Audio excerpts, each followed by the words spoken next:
Hello दोस्तों, आपका बहुत बहुत स्वागत है हमारे Gyandhara academy classroom YouTube channel पर। और आज के इस वीडियो में हम भूगोल के संदर्भ में बात कर रहे हैं। भूगोल का चैप्टर नंबर 5 जो कि है मिनरल एंड एनर्जी रिसोर्सेज, यानी कि खनिज तथा ऊर्जा संसाधन, उसके संदर्भ में बात कर रहे हैं। उसके संदर्भ में लेक्चर नंबर 3 है।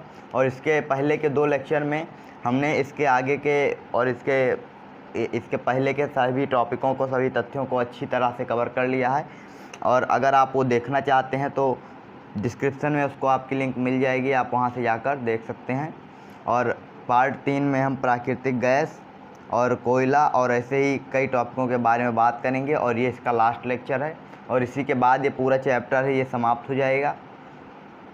और इस बात करें इसके प्रश्नोत्तर की, तो इसके प्रश्नोत्तर की भी आपको वीडियो मिल जाएगी, आप उनको भी चैनल पर विजिट करके जाके देख सकते हैं।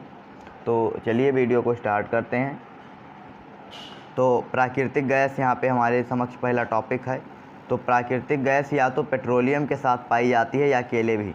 प्राकृतिक गैस जो हमारी होती है वो पेट्रोलियम के साथ भी पाई जाती है, पेट्रोलियम के कभी कभी ऊपर भी मिल जाती है और पेट्रोलियम उसके नीचे लिक्विड फॉर्म में और वो गैस फॉर्म में। तो उसको हम लोग सिलेंडर लगा के उसको स्टोर कर लेते हैं। और कभी कभी हमें अकेले भी मिल जाते हैं, यानी कि प्राकृतिक गैस कहीं अलग तरह से भी मिल जाती है।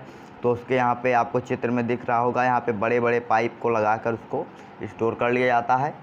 इसका इस्तेमाल भी ईंधन व कच्चे माल के तौर पर होता है।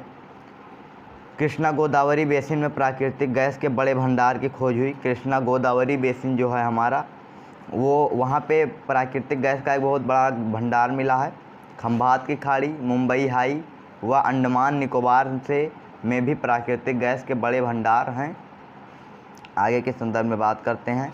आपके सामने ये चित्र मौजूद है, ये प्राकृतिक गैस के भंडारण का चित्र है। तो आगे चलते हैं, कोयला के संदर्भ में बात करेंगे। कोयला मुंबई हाई व कृष्णा गोदावरी बेसिन के पश्चिमी व उत्तरी भाग के खाद्य उर्वरक व औद्योगिक क्षेत्रों को एक 1700 किलोमीटर लंबी हजीरा विजयपुर जगदीशपुर पाइपलाइन जोड़ती है। मुंबई हाई व कृष्णा गोदावरी बेसिन को पश्चिमी व उत्तरी भारत के खाद्य उर्वरक व औद्योगिक क्षेत्र को एक 1700 किलोमीटर लंबी हजीरा विजयपुर जगदीशपुर पाइप लाइन जोड़ती है। तो ये हमारे मुंबई हाई से और कृष्णा गोदावरी बेसिन को जोड़ती है। प्राकृतिक गैस, यहाँ पे कोयला गलत लिख गया है, यहाँ पे अभी हम लोग प्राकृतिक गैस की बात ही कर रहे हैं। प्राकृतिक गैस का मुख्य इस्तेमाल उर्वरक व बिजली उत्पादन में होता है। आजकल सीएनजी का इस्तेमाल हमारी गाड़ियों के ईंधन के रूप में होने लगा है। आगे के संदर्भ में बात करते हैं। यहाँ पे कोयले के जलने का चित्र है ये। आगे के बारे में बात करते हैं, बिजली के बारे में बात करेंगे। बिजली का उत्पादन मुख्य रूप से 2 तरीक़ों से होता है। बहते पानी में टरबाइन चलाकर, जो कि मैंने आपको चैप्टर नंबर 3 और लेक्चर नंबर 1 में ही आपको बता दिया है कि अब हम लोग अगर एक बांध बनाया जाता है और बांध से बहुत ऊंचाई से पानी गिराया जाता है और पानी जब आता है बहुत फोर्स से आता है, उस पर टरबाइन चलाई जाती है, तो उससे हमारा करंट निकलता है और उसको हम लोग मशीन और यंत्र लगाकर उसको हम लोग इलेक्ट्रिसिटी के रूप में आगे की सप्लाई में भेज देते हैं। तो उसको मैंने आपको lecture number 1 chapter number 3 water resources में बता दिया है। आगे के बारे में बात करते हैं। और दूसरा जो हमारा प्रक्रिया है वो कोयला, पेट्रोलियम और प्राकृतिक गैस को ईंधन के रूप में इस्तेमाल करके भाप बनाया जाता है और उससे बिजली का निर्माण किया जाता है। इसी भाप से टरबाइन चलाई जाती है। भाप से टरबाइन चलाकर देश के में बिजली का निर्माण होता है। तो देश के मुख्य पन बिजली यानी कि पानी से चलने वाली बिजली के उत्पादक हैं भाखड़ा नांगल दाम, यानी कि भाखड़ा नांगल बांध में, दामोदर वैली कॉरपोरेशन में, कोपिली हाइडल प्रोजेक्ट, ये सब बिजली बनाने के बहुत बड़े उत्पादक हैं। वर्तमान में भारत में 300 से अधिक थर्मल पावर स्टेशन हैं, यानी कि बिजली बनाने के पावर स्टेशन, यानी कि बिजली बनाने के घर हैं। आपको यहाँ पे बिजली के चित्र दिख रहे हैं। बिजली का ये एक चित्र दिख रहा है। यहाँ पे आप एक बल्ब देख रहे हैं, ये इसी करंट से ये जलता है। आगे चलिए देखते हैं। ये खनिज झारखंड में और राजस्थान की अरावली में की पहाड़ियों में पाए जाते हैं। केरल में पाई जाने वाली मोनाजोइट रेत में भी थोरियम की प्रचुरता होती है। और जो ये हमारे ये थर्मल पावर स्टेशन हैं, इनमें जो हमारी बिजली बनती है वो खनिजों के द्वारा बनती है। और खनिज में जैसे यूरेनियम, थोरेनियम, इनसे सबसे बहुत भारी मात्रा में बिजली बनाई जाती है। तो और यूरेनियम के कुछ ही भाग को यानी कि 2, 3, 4, 5 ग्राम मिलाकर उसको 5 ग्राम जलाकर हम बहुत दिनों तक बिजली का उपयोग कर सकते हैं। यानी कि यूरेनियम में बिजली की बहुत अधिक मात्रा होती है, तो उससे बिजली बनाई जाती है। और ये जो बिजली बनाने के ये हैं जो थोरियम और ये हमारी यूरेनियम, ये सब हमारे खनिज झारखंड में और राजस्थान की अरावली पहाड़ी में पाए जाते हैं। केरल में पाई जाने वाली मोनाजोइट रेत में थोरियम की प्रचुरता मिलती है। और केरल में जो मोनाजोइट रेत है उसमें हमें थोरियम में देखने को मिल जाता है। आगे हम सौर ऊर्जा के संदर्भ में बात करते हैं। ये अभी एक नई टेक्नोलॉजी आई है और इसके अनुसार हम एक सोलर प्लेट लगा देते हैं और जब हमारा जो सूर्य है वो हमें प्रकाश देता है तो वो हम विद्युत ऊर्जा में बदल लेते हैं। तो आगे इसके बारे में डिटेल में पढ़ते हैं। सौर ऊर्जा को विद्युत ऊर्जा में बदलने के लिए फोटोवोल्टेइक टेक्नोलॉजी का इस्तेमाल किया जाता है।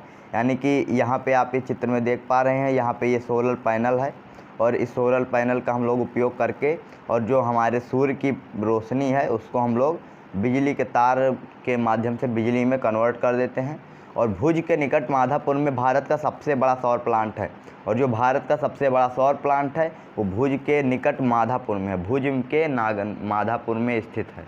ये इम्पॉर्टेंट लाइन है, आपको इसे ध्यान में रखना है, ये परीक्षा में कई बार पूछा जा चुका है।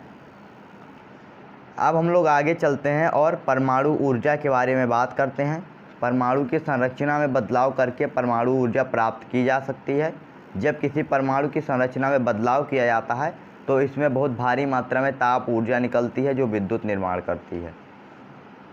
परमाणु की जो संरचना होती है उसके अंदर की संरचना को हम लोग बदल कर हम लोग ऊर्जा प्राप्त कर लेते हैं और इससे हम लोग ऊर्जा को प्राप्त किया जा सकता है। परमाणु की संरचना में भी जब हम बदलाव करेंगे तो उससे हमें ऊर्जा की प्राप्ति होगी और बहुत भारी मात्रा में ताप ऊर्जा निकलती है और उसको विद्युत में कन्वर्ट कर दिया जाता है। इस ऊर्जा से भाप बनाई जाती है जिससे टरबाइन चलाकर बिजली पैदा की जाती है। परमाणु ऊर्जा के निर्माण के लिए यूरेनियम और थोरियम का इस्तेमाल किया जाता है। आगे चलते हैं और हम लोग सौर ऊर्जा के बारे में और थोड़ा सा डिस्कस कर। तो सौर ऊर्जा के बारे में आगे पढ़ते हैं। तो सौर ऊर्जा भविष्य के लिए नई उम्मीद जगाता है। भारत में ग्रामीण व सुदूर क्षेत्रों में सौर ऊर्जा बहुत तेज़ी से लोकप्रिय हो रहा है और ये इसलिए लोकप्रिय हो रहा है क्योंकि ग्रामीण इलाकों में हमारे जो बिजली की अनुपस्थिति रहती है तो उसमें हमारा सौर ऊर्जा बहुत अच्छे तरीके से काम करता है। और सौर की ऊर्जा लगभग हर जगह रहती है तो वहाँ से उनको लाइट मिल जाती है। अगर लाइट ना भी रहे तो उनका काम सौर ऊर्जा से हो जाता है। तो इसलिए ग्रामीण क्षेत्र में बहुत लोकप्रिय हो रहा है। इससे ग्रामीण इलाकों में जलावन व उपले पर निर्भरता कम करने में मदद मिलेगी। इससे जीवाश्म ईंधन के, यहाँ पे धा होना चाहिए, ईंधन होता है, ईंधन के संरक्षण में मदद मिलेगी। सौर ऊर्जा पर्यावरण हितैषी है तो हम लोगों को अब सौर ऊर्जा को ज़्यादा से ज़्यादा यूज करना चाहिए क्योंकि सौर ऊर्जा हमारे पर्यावरण के लिए भी नुकसानदायक नहीं है। आगे हम पवन ऊर्जा के संदर्भ में बात करते हैं। पवन ऊर्जा भारत को अब विश्व में